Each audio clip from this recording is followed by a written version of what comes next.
Françoise Fabian, autrefois l'étoile lumineuse de Ma Nuit chez Maude, a aujourd'hui plus de 90 ans. Mais derrière sa grâce intemporelle se cache une tristesse silencieuse qu'elle ne dissimule plus. « Je ne marche plus, je ne peux plus rien faire », admet-elle. Et à propos de la mort, elle confie calmement « J'aimerais mourir quand je le veux. C'est tout ». Que s'est-il passé pour cette femme qui, autrefois, captivait l'écran par sa puissance et son mystère?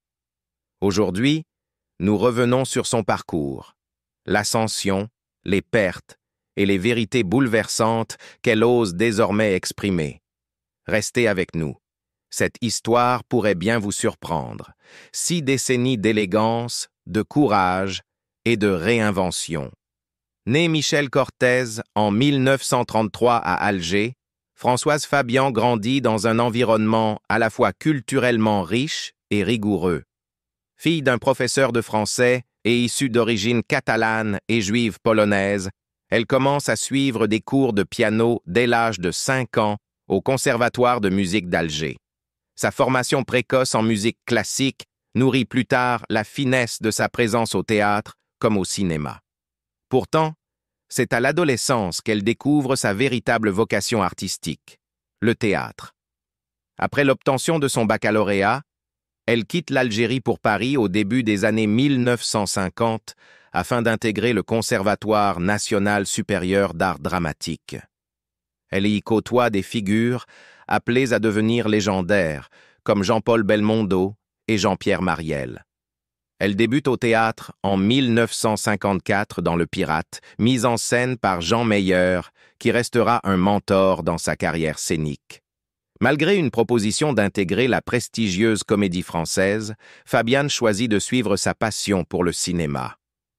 Sa carrière cinématographique débute au milieu des années 1950 avec une série de rôles secondaires.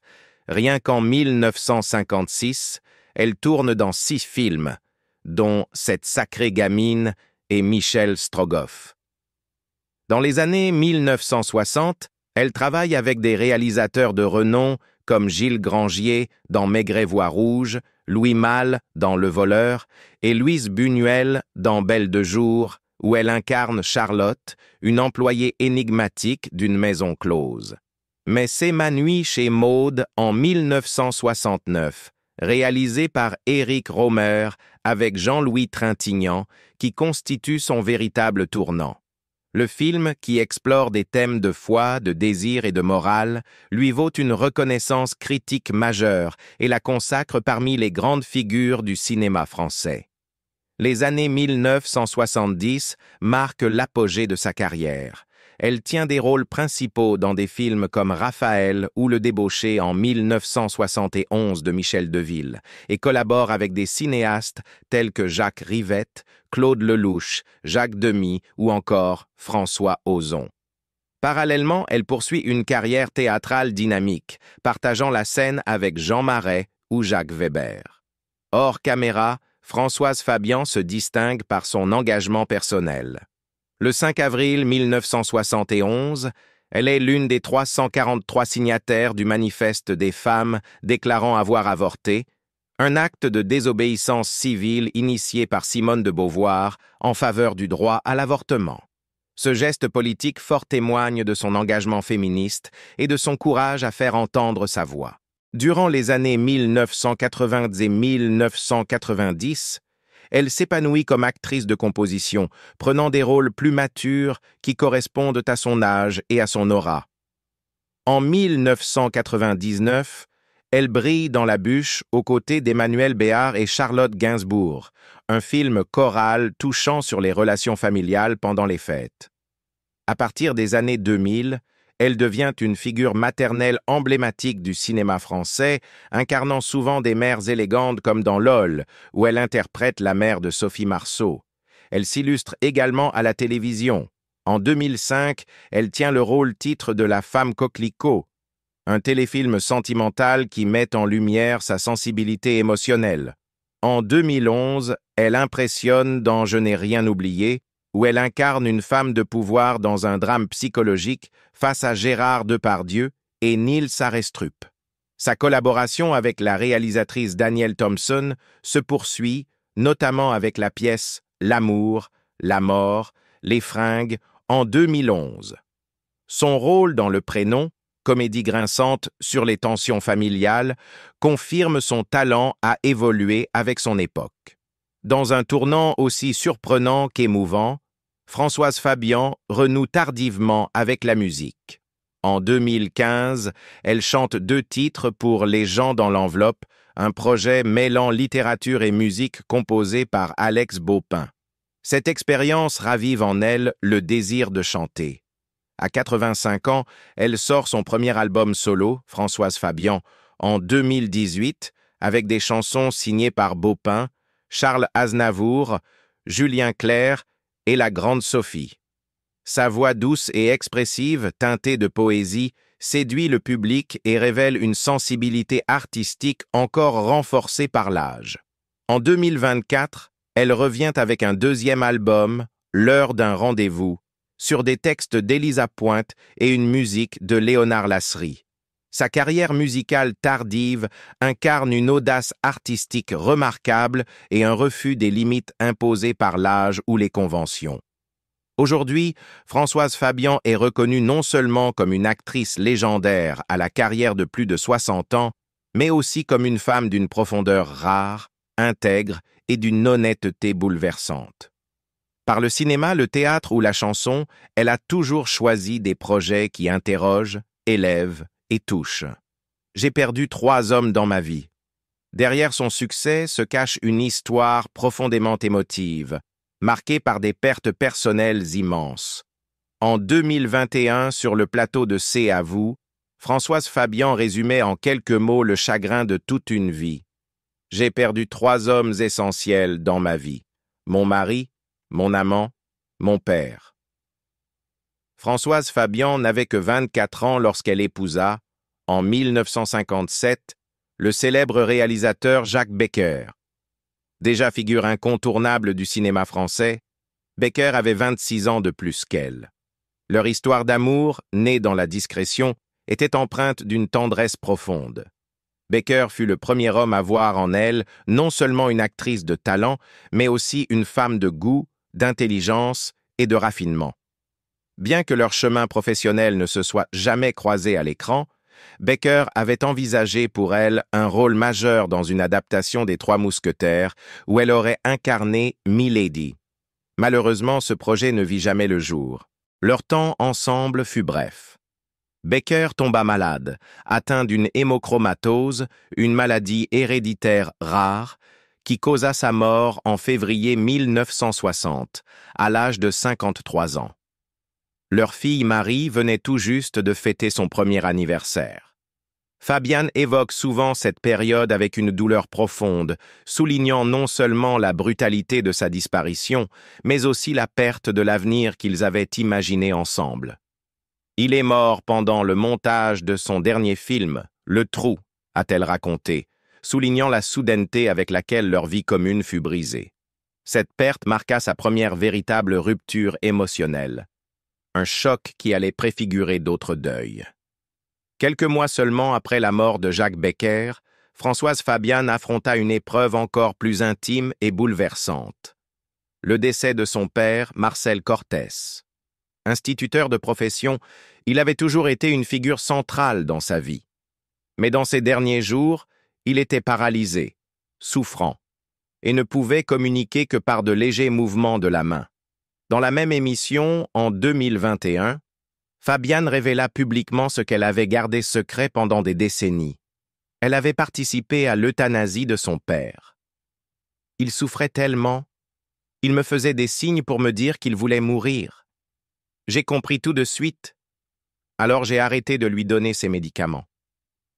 Elle ajouta que son père comprit ce qu'elle avait fait, l'enlaça, l'embrassa, puis s'éteignit paisiblement. Ce moment déchirant a façonné sa vision sur la fin de vie. Depuis, Fabian est devenue une ardente défenseur de la légalisation de l'euthanasie en France.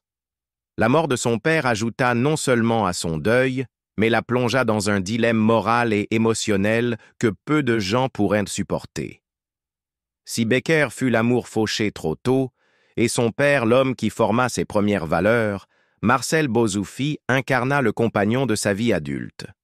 Leur histoire débuta en 1963 sur le tournage de Maigret, Voix rouge, où Bozzoufi, acteur intense et tourmenté, fut immédiatement séduit par l'intelligence et la prestance de Fabiane. Contrairement à son mariage bref avec Becker, la relation de Fabiane avec Bozzoufi s'étendit sur 25 années, riche en passion, mais aussi en tension. Elle a souvent décrit cette relation comme stabilisante sur le plan affectif, même s'ils étaient très différents intellectuellement. On n'avait pas les mêmes goûts, pas les mêmes lectures, mais on s'aimait, confiait-elle.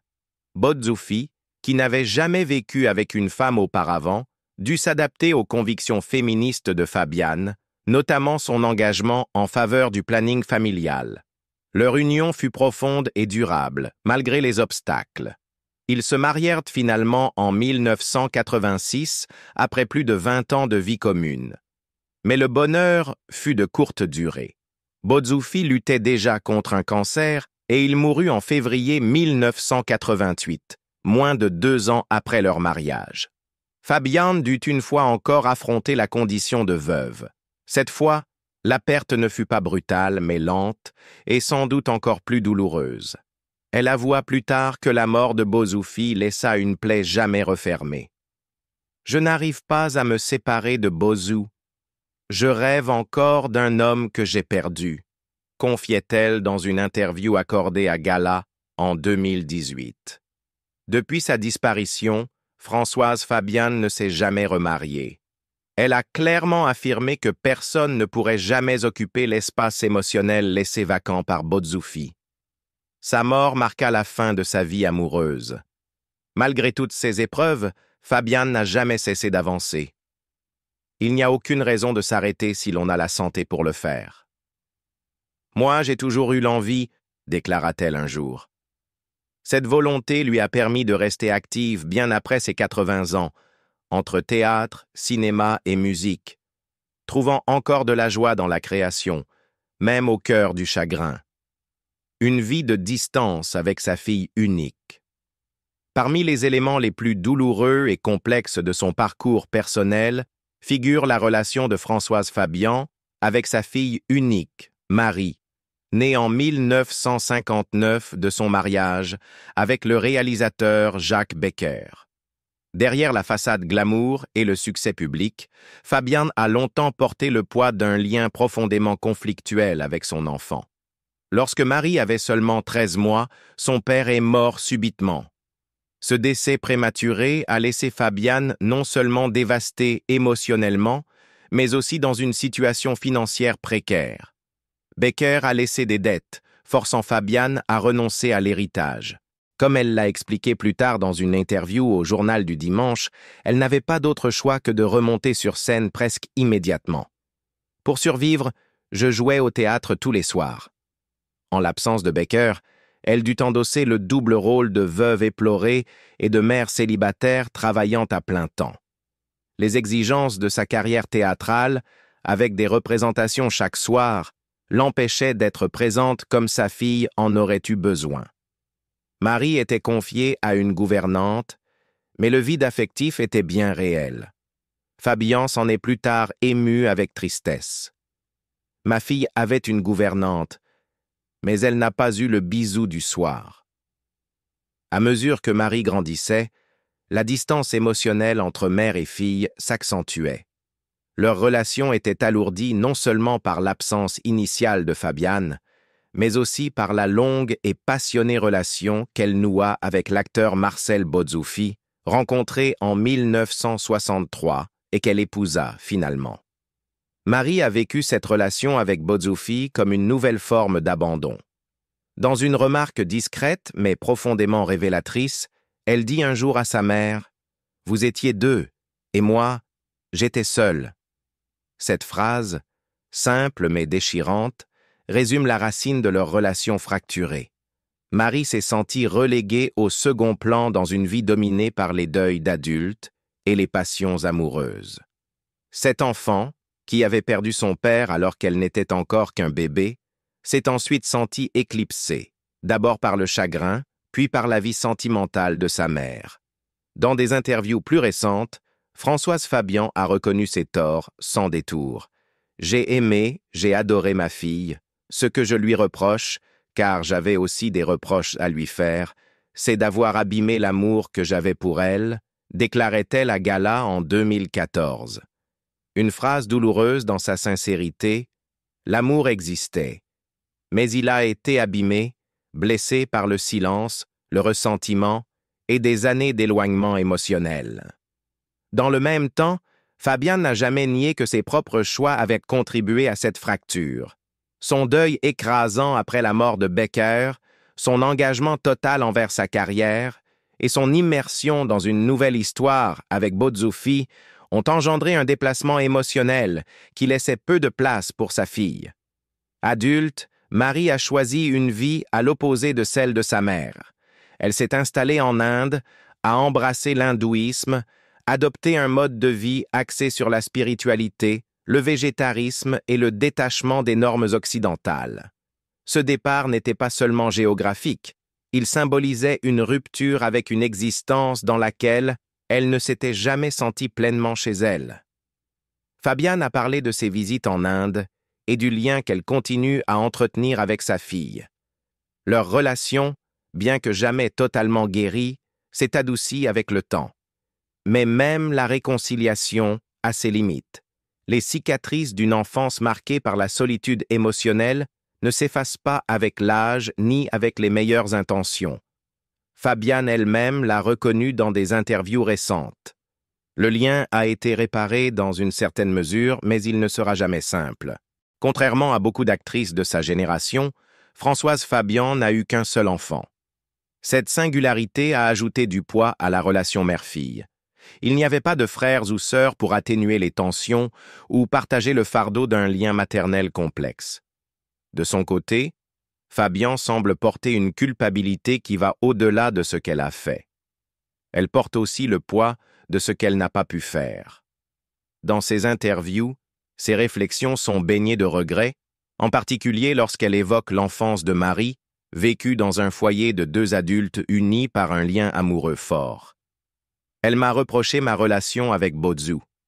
Il prenait trop de place. Ce n'étaient pas de simples reproches, ils exprimaient un sentiment profond d'exclusion et d'invisibilité. Tandis que Fabian voyait en Bozzufi un protecteur et un pilier affectif, Marie le percevait comme un mur entre elle et sa mère. Malgré les années d'éloignement émotionnel, une forme de réconciliation s'est produite. Fabian a affirmé qu'elle rendait visite à sa fille en Inde dès qu'elle le pouvait et qu'elle restait en contact.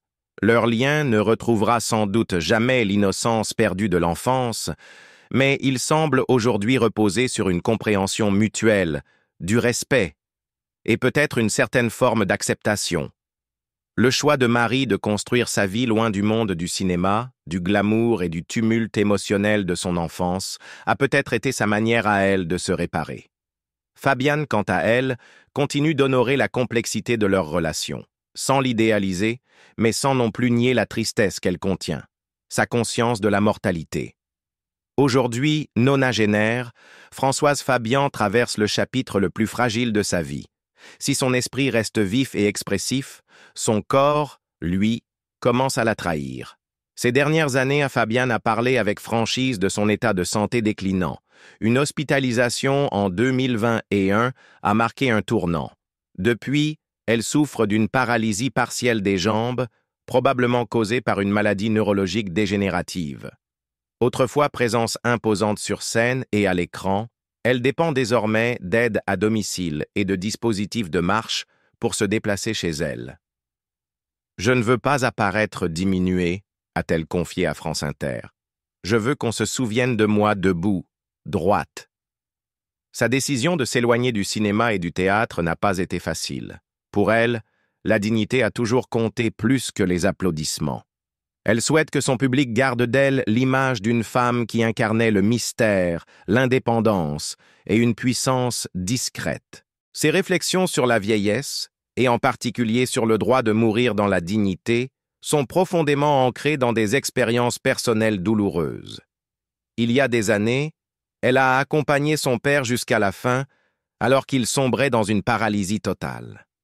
Le voir souffrir l'a profondément bouleversé.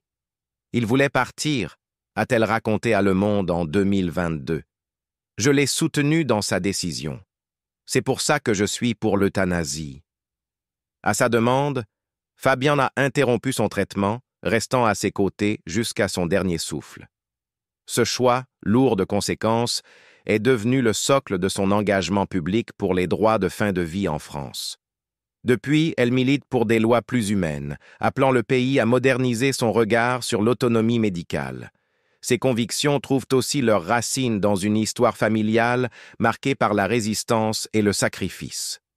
Le grand-père maternel de Fabian était un anarchiste espagnol, exécuté pendant la guerre civile pour avoir tenu tête à la dictature franquiste. Il avait refusé l'exil, choisissant de rester en Espagne malgré le danger imminent. « Je ne l'ai jamais connu », racontait-elle lors d'une ancienne émission télévisée. « Mais il est mort pour ses idées. Ma mère en parlait avec des larmes, mais aussi avec fierté. J'ai grandi avec ce souvenir. » Sa mère, quant à elle, s'est réfugiée en Algérie, emportant non seulement le traumatisme de la persécution politique, mais aussi les idéaux moraux qui allaient, plus tard, forger ceux de sa fille. Fabian a été marqué par l'exil, le silence et la douleur persistante de l'exécution de son grand-père. Ces blessures familiales profondes, ajoutées au deuil intime de la fin de vie de son père, constituent la base émotionnelle de son combat farouche pour l'autonomie, la dignité et la liberté individuelle. Un symbole de cette douleur subsiste encore aujourd'hui, la mèche blanche dans ses cheveux, apparue soudainement après la mort de son père. « Je ne l'ai jamais teinte, dit-elle un jour. C'est lui. » Elle l'a conservé depuis, un hommage organique à un homme qui a trop souffert, et un rappel permanent des valeurs qu'elle perpétue. Si elle n'accepte plus de rôle majeur, Françoise Fabian reste intellectuellement engagée. Elle intervient encore parfois à la radio, participe à des débats culturels et prête sa voix aux causes qui lui tiennent à cœur. Toujours discrète, elle vit désormais loin des projecteurs, entourée de souvenirs et de réflexions. Le temps a ralenti ses pas, mais pas sa pensée. Et même dans la solitude, elle incarne toujours cette intégrité, cette insoumission et cette introspection qui ont façonné toute sa vie. Voir vieillir en silence une figure aussi emblématique que Françoise Fabian est bouleversant. De la mort douloureuse de son père, à la perte précoce de son mari, jusqu'à la paralysie partielle qui limite aujourd'hui sa liberté, sa vie est traversée de tragédies silencieuses que le public perçoit rarement. Comment honorer une femme qui a tout donné à son art pour ensuite s'effacer dans l'ombre? Partagez vos pensées en commentaire. Et si cette histoire vous a touché, n'oubliez pas de liker la vidéo et de vous abonner pour découvrir d'autres destins que l'histoire a presque oubliés.